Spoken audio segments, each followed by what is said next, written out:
नमस्कार, आप देख रहे हैं एनएमएफ न्यूज। आपके साथ मैं हूं नम्रता चौधरी। देश के प्रधानमंत्री नरेंद्र मोदी ने सभी राज्यों के मुख्यमंत्रियों के साथ मीटिंग की। बताया जा रहा है कि मुख्यमंत्रियों की इस बैठक में तमाम निर्देश दिए गए और प्रधानमंत्री नरेंद्र मोदी की तरफ से यह भी साफ कर दिया गया कि कोई भी किसी भी राज्य में अफवाह ना फैलने दे, कोई भी भ्रामक जानकारी ना फैलने दे। अब जिस तरीके से युद्ध छिड़ा हुआ है दुनिया के कई देशों के बीच, उस पर भी चर्चा हुई।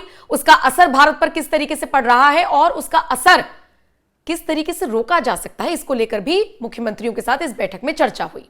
अब जब यह चर्चा संपन्न हुई तो महाराष्ट्र के मुख्यमंत्री देवेंद्र फडणवीस ने बड़ा बयान दिया।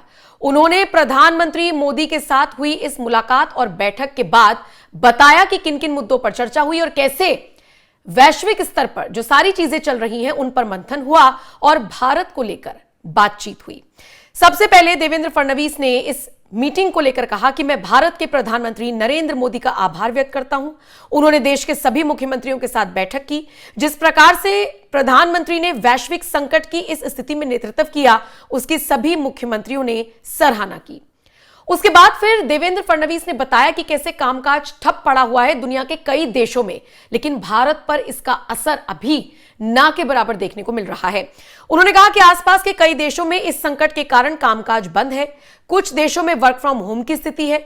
ऐसे समय में भी भारत में पेट्रोल और डीजल की आपूर्ति में कोई कमी नहीं आई।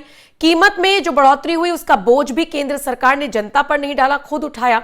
और इसी के साथ आपको बता दें, जो लोग एलपीजी की किल्लत को लेकर भ्रामक खबरें फैला रहे हैं उन सबको भी देवेंद्र फडणवीस ने मुंहतोड़ जवाब दिया। सबसे पहले तो उन्होंने यह भी कहा कि भाई इस तरह की भ्रामक खबरें अगर कोई फैलाएगा या लॉकडाउन जैसी कोई अफवाह फैलाई जाएगी तो उसके खिलाफ सख्त एक्शन लिया जाएगा। कहीं भी कोई भी लॉकडाउन नहीं लगने जा रहा है और कोई किल्लत नहीं है। बस ठीक तरीके से यूसेज हो, हर चीज का इस्तेमाल अच्छे तरीके से हो, इसको सुनिश्चित किया गया है। देवेंद्र फडणवीस कहते हैं कि एलपीजी की आपूर्ति सुनिश्चित की गई। इस मीटिंग में कमर्शियल एलपीजी की लगभग 70% सप्लाई को बनाए रखने का काम किया गया, इसी पर चर्चा हुई।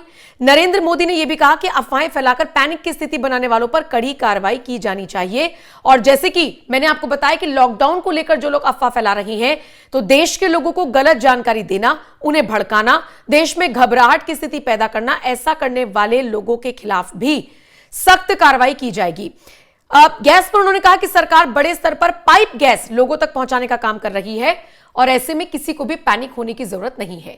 तो जिन लोगों के मन में कंफ्यूजन था कि भाई मुख्यमंत्रियों के साथ बैठक तो हो गई, लेकिन हमारे राज्य को क्या मिला, या नरेंद्र मोदी ने जिस तरीके से बैठक की है उसमें क्या नतीजा निकला, महाराष्ट्र की जनता के सामने महाराष्ट्र के मुख्यमंत्री ने पूरा लेखा जोखा रख दिया है। लेकिन इस खबर पर, महाराष्ट्र के मुख्यमंत्री के स्टेटमेंट पर आपका क्या कुछ कहना है? आप अपनी प्रतिक्रिया कमेंट सेक्शन में हमें जरूर दीजिएगा।